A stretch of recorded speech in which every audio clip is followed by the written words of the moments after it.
And look at this guy across from me. He's back. He's back from the grave. It's episode 24, and we're breaking down what went down in college football. Mitch, why don't you tell them, have we fully recovered? How do you feel? These people missed you.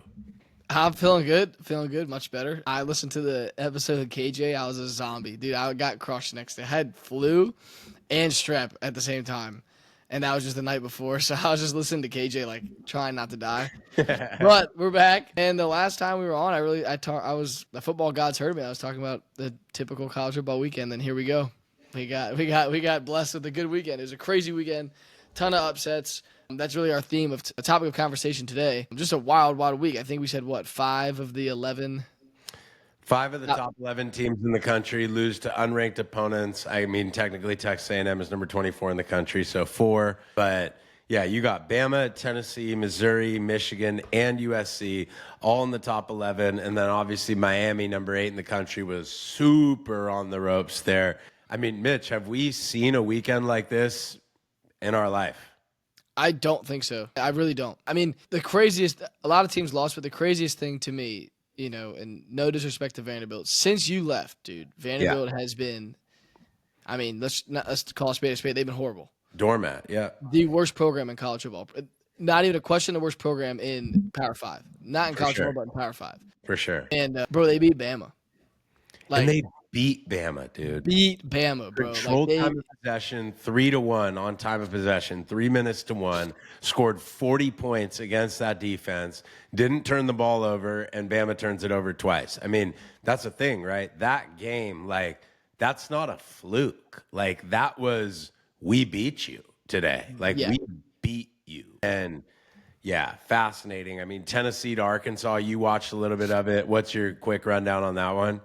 Yeah, Tennessee just couldn't get anything started on offense, and I mean they have a great defense, and man, Arkansas is one of those teams. If they put it together, they're one of the best rosters in the country. It's just a matter of getting everything rolling, and they struggle to do that. But when they do, they can play some ball, and Tennessee just couldn't get started. And I know we'll talk about this, but I know you said that it just looked weird.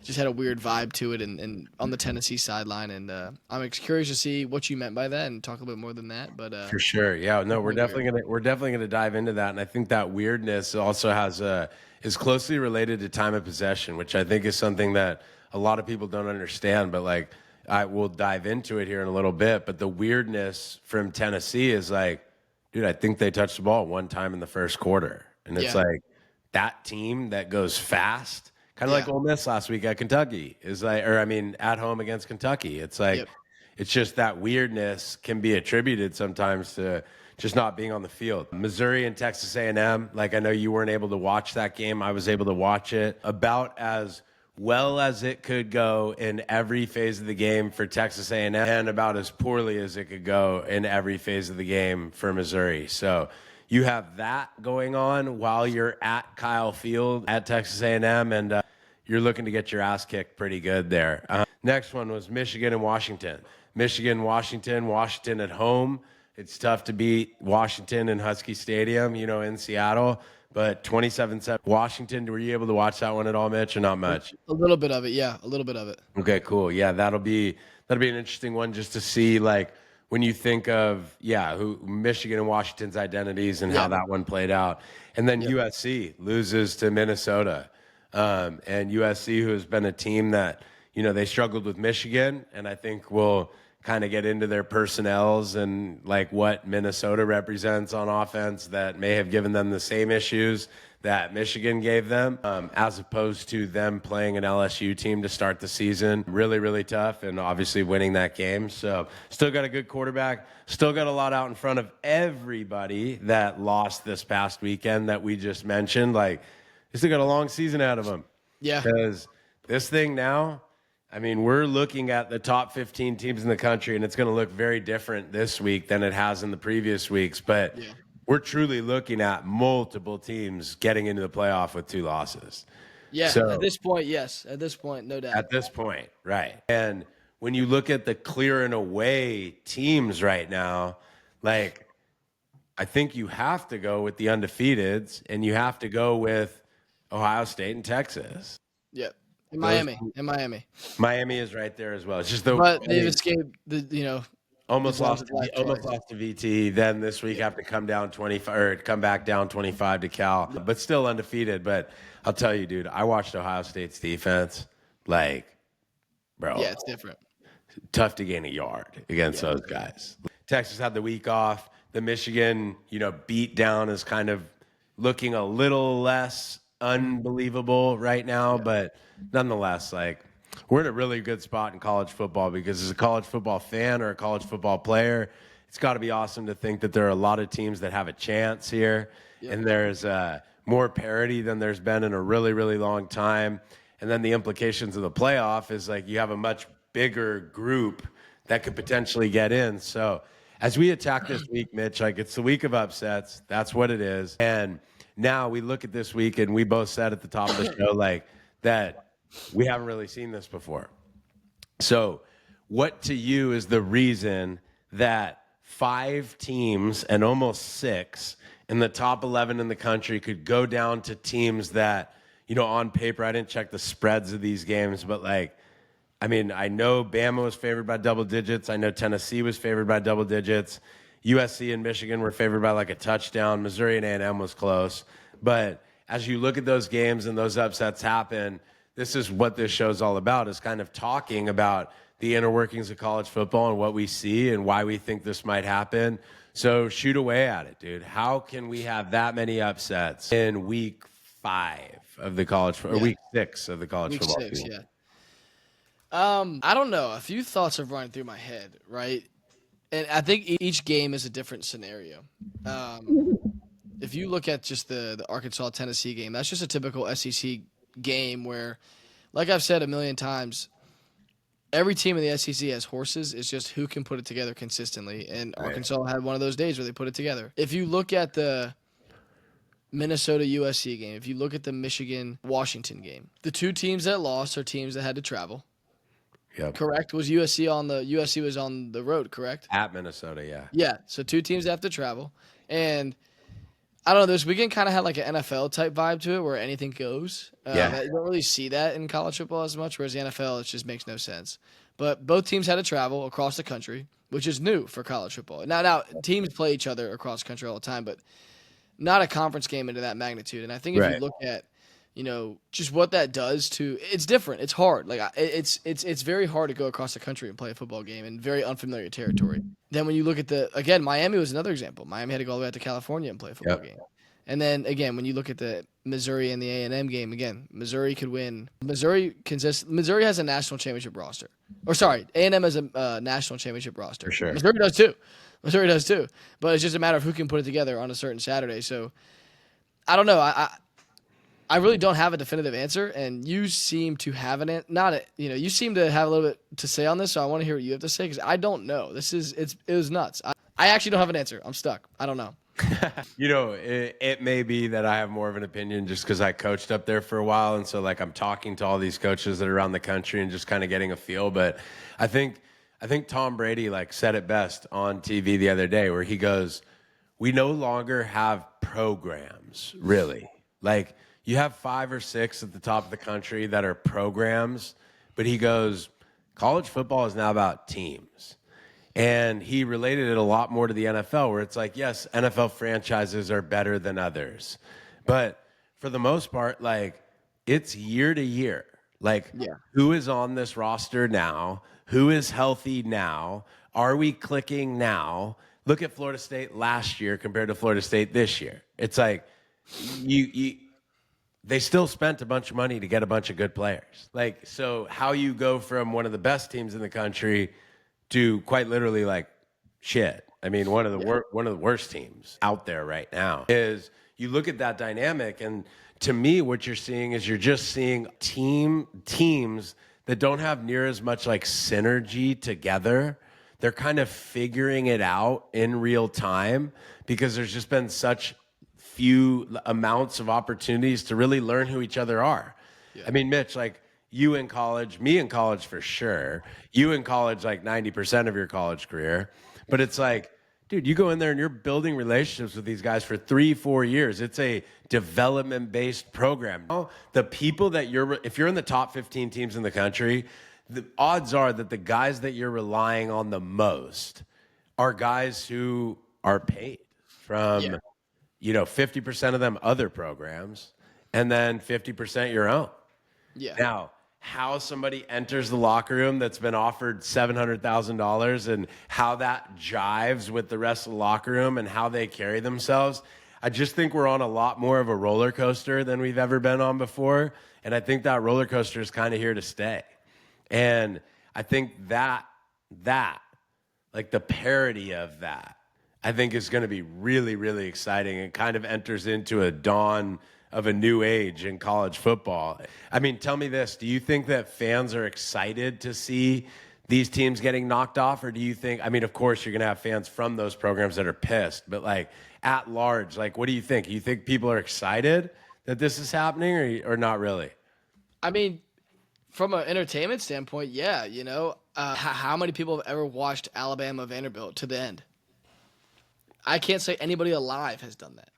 And I watched that. My eyes were glued to the TV. So from an entertainment standpoint, it's awesome. There's great games. I mean, even like a Cal Miami, like that's not a game you're watching to the wire. But then you had to last night, and I totally agree with what you have to say about the programs. And when I was kind of thinking of what to say, I wanted to allude to that, but just wasn't sure how true it was. I can't speak on the programs of each team, but a lot of the teams that won yesterday are teams that don't have a ton of those paid transfer guys. Like if you look at Minnesota, PJ Fleck has a great culture at Minnesota. Exactly. Yeah. And they were able to beat USC, a team of transfers. Yep.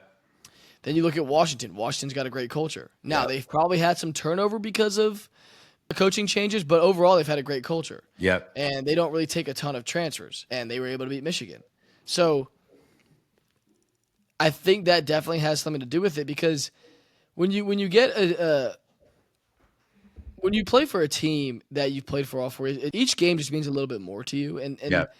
a kid from, let's just say, USC who just transferred there and they're playing Minnesota, like he cares about USC, but to an extent. But a kid that's been at Minnesota for 5 years, well, he loves Minnesota. Like he's Right. going to do what he can for Minnesota. So every game's a big game because he cares about his school. And I think when you get to these teams that are filled with transfers, you might get a lot of overlooking at the bigger picture and getting yours instead of getting ours. And I think that could be a common theme in college football. And I think that's why we saw an NFL-like weekend because that's really what the NFL is. Totally. I agree completely. Now, tell me about this angle. So, college basketball has been something that for years you've had the one-and-done guys that come into programs and there's like, you can have good culture like Calipari and Roy Williams and all these guys, like they have good culture, but you're relying on your guys that just showed up. Like your big time guys that come in and you're trying to win a national championship. And then you have a couple of these teams like UConn right now on back-to-back national championship runs where it's like, yes, they recruit at a very high level, but like that is a built from the ground up program that relies on upperclassmen. Yeah. So like, do you feel that there's any correlation or parallel there to like kind of a little bit of what we're seeing in college football where you go, well, Minnesota's a team that like, that those guys have been playing together for a long time. It's like good, bad, indifferent, whatever you want to say. Like, that's why I enjoy watching Iowa State so much. Is because like Iowa State's a really good football team, and that place was electric this week when they beat Baylor. And it's like as you watch the game, you can just tell in a weird way that team is like closer and knows each other more than a lot of the teams that you watch on TV. So like, do you feel that there's any correlation there to like the kind of flash in the pan, let's see if it all mixes together for some of these top teams that buy their roster? And when it crashes out, like Florida State, it kind of just crashes out. And then you have maybe less of a ceiling on some teams, but more continuity, more program, more culture is like, again, it's just hard to even imagine. I went there. I love the school, but it's just hard to imagine Vanderbilt ever beating Alabama, ever. Yeah. Let alone after the team we watched last week. Yeah. And so, like, do you see any correlation there? College basketball, college football, now, just in terms of the culture, cohesion, and development of the program? Yeah, I think it's a little bit easier in basketball, though, to develop a good culture with a lot of one-and-done guys. Agreed. Just because you only got 12 guys on the team. So if you're not close with those guys, something's wrong with you. You're with them 24/7. You're traveling all the time. There's only 12 guys you got to get to know. So I've always in college, I always noticed that the basketball guys, like, they were always just rolling together. Right. Like on our own football team, we had 10 basketball teams. I'd have my 12 guys, and there'd be another group of 12 guys, and we were cool, obviously, but like we weren't hanging out every single weekend. But these hoopers, bro, it's all they got. So they're together all the time. So you Right. very quickly develop that culture, to very quickly develop that brotherhood. So I think it is a little bit easier in college hoops, and also I think in basketball, like, bro, one guy can win you a game Right. in hoops. Like watch LeBron, watch Jordan, watch Kobe. Like if you got a killer and you paid him $1 million and he don't talk to nobody, but he's dropping 40 a game, you'll win. Yeah. Like you can't do that in football. So I think it's very similar, but I think it's a little bit easier in hoops to kind of have that easy transition period. And I also think it's the culture that kids are brought up in basketball, the AAU culture. Like it's very roster based and stuff like that. So I am a fan of culture in football for sure. I mean, I was so blessed at Wake Forest. We had an awesome culture, dude. We brought in transfers, but not a ton, and those kids fit in so fast. And I could be wrong, but I don't really think Nick Saban brought in a ton of transfers. I think a lot of his guys were homegrown. They might have brought in like 5 a year. And you can do that. With 5 a year, you still have 80 other scholarship guys Right. who are going to keep your culture what it is. And they did a great job. And I think Georgia's the same way. Very similar, and that's why they have so much success. I think when you get to teams like USC, and just teams that are completely, roster built, it becomes a little tougher. And continuity, it's tough because they're kind of there. It's a business decision. And over time, I don't know. I just don't think there's a ton of continuity on some of those squads. Totally. Well, what do you expect this to do to college football now moving forward? So, like when we look at the rest of the season and what we think, is this week an outlier that is like, holy shit, that just shook up college football and now it's going to be interesting to see how the dust settles?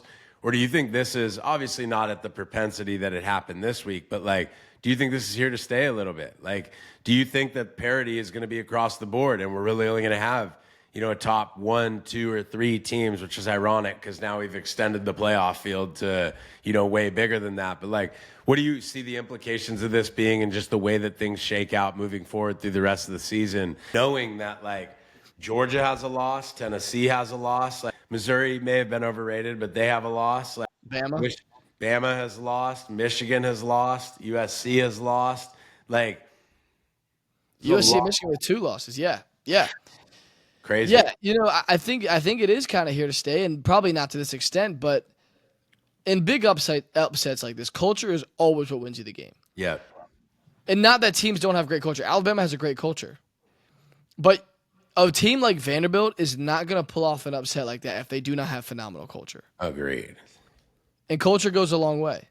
And with teams are going to split, right? They're either going to be very cultured or very transfer-oriented and bought. Yes. And very individual. So I think this is here to stay in the sense that these culture teams will have more upsets, but I don't think that they will be able to compete at the same level. I think there's going to be there's going to be more upsets, but there's going to be less of a ceiling for those teams, if that makes sense. I like that. No, I agree with that. Now, we've said the word culture like 40 times, and we haven't expanded on that or really talked about that at all. Like, I mean, culture was... Just for anyone listening, like my job at Missouri as the quarterback coach my second year was the director of character and cultural development. Like culture is a huge aspect of what I learned at the foundation of James Franklin's program. I truly believe that when you win 9 games in a row at the University of Vanderbilt, like, dude, you're doing that part of it right. Mitch, what is culture? And I think, without going way deep into what culture is, like, how does a casual fan or person that's watching a team see good culture? Yeah, good culture to me is just the way you go about things every single day. And it's taught and it's demonstrated and it's explained. These things are not, culture is not just something that happens because it happens. A culture is defined by the coaches and the captains, and it is demonstrated by them every single day and is expected of everybody. And I think the way you can see a good culture is just the way players on teams pick each other up in times of adversity. Yeah. When a team has a bad culture. A team like a Florida State, How many times have you seen on TV, not this year, but in years past, where they're down and they got players fighting on the sideline? You've seen that all the time. Or when they're down, are they talking in a way that's productive? Are they patting each other on the back? Are they helping each other up? It's stuff like that that you can kind of notice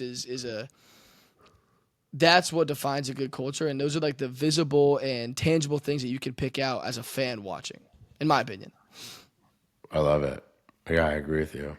I agree with you. I mean, for me, I used to say that I think culture is the invisible forces in the building. Like, whatever it is that is in that building or on that team that, like, you can't, yes, you can kind of see it, but like, you can't see it. You could just feel it. Like, and I think it's very much that we over me mentality. I think it's very much like when you watch a team, just as you just said, like the enthusiasm and effort that they play in or play with. I think defensive football has always been super fascinating to me because, like, on offense, you have a job and like you're trying to execute that play, and everybody has their own individual assignment. But like until I got into college and like really understood defense, didn't understand like truly how much defense is. I take care of my responsibility, and that's how the whole defense is successful. Exactly. Like, where defenses get into traps and screw up, or bad defenses, is when you all of a sudden feel that you need to make the play for the guy next to you. Yeah. Like, that's when you start getting burned. And like, great culture trusts the guy next to them to make their play. Yep. Like, poor culture says, I need to go make that play for him because he may not. And so it's enthusiasm, it's attitude, it's effort, it's the aura of a team. It's like, it's what you feel. But as you watch these guys, yeah, I just think it's fun to watch teams that, let's be honest, dude. How much does Vanderbilt spend in the portal? Like maybe 1.5, maybe. Not a lot. Like maybe. How much does Alabama spend, bro? Like, 15. Exactly. And it's like, and that 1.5 just beat 15. Yeah. That's what fans do it for, dude. That's what we do it for. So I'm excited about it. I'm super excited to see how this playoff thing shakes out, because it just seems like every week, oh shit, completely different than I thought the week before. Exactly. And then what people aren't seeing is like, you got squads like Boise State right now. Yeah. And they're like doing their thing, dude. And it's like Pitt, exactly. Indiana. Like, yeah, dude. And when you play in conferences that allow you to win more games, and these teams start knocking each other off all the time, that's going to be a very interesting conversation to go, do we want an 11-1 Boise State team, or do we want a 9-3 Georgia team? Yeah. It's a tough combo, dude. That's a Tough combo. Anything else? I mean, major upsets everywhere. I thought it was an incredible week to watch in college football. I'm super excited as we continue to move on into the season. But anything's coming off of week 6? No, it's just a great week of football, and yeah, a lot of upsets. I think we covered it, and I think we'll see. Like I said, probably see more upsets, just because you're gonna get those culture wins once in a while. But I do unfortunately think it puts some ceilings, a little lower ceilings on some teams. Just at the end of the day, man, football is. I love culture, but Jimmy's and Joe's, man, that is what football's about. If you got some cats, it's hard to lose. 100%. That'll probably show out over time. But guys, as we get into the next episode, like, we'll really break down a couple of these upsets just in terms of the quarterback performances that were involved in the upset or in the holding off of an upset. But glad we got your time. We really wanted to just focus on the nature of college football and where we're at right now. And I think that was a hell of a weekend to be a part of. And I look forward to this weekend because you got freaking the Red River rivalry, dude, Texas, Oklahoma. You got Oregon and Ohio State at Oregon. Like, Forgot we didn't even talk about Oregon being unbeaten right now. Oregon is. Yep. You're right, dude. And hey, if they're sliding by like that with Dan Lanning and those boys, then watch out. Watch out. But I think we're about to find out this week. So we'll see. That one, and then I think LSU plays. Fill me Is in. It Ole Miss? Ole Miss, exactly. Yeah, That's big one. And Ole Miss responded. Ole Miss did respond. Old Jackson Dart, listen to the podcast, dude. He did. But I mean, dude, SEC's wide open. Everybody's got one loss. LSU's back in it. Ole Miss is back in it. Texas unbeaten. Texas unbeaten, but it's wide open, man. Wide open. Wow. And Vandy's undefeated in conference. Doors, baby. Doors. Hey. All right, guys. Hey, tune in to episode 25. That's the next one because we're going to get after it with some Diego Pavia, some Cam Ward, some Connor Weigman, and then this guy wants to talk about Holstein. So We can play. we'll see you next week. Let's get after it. Peace.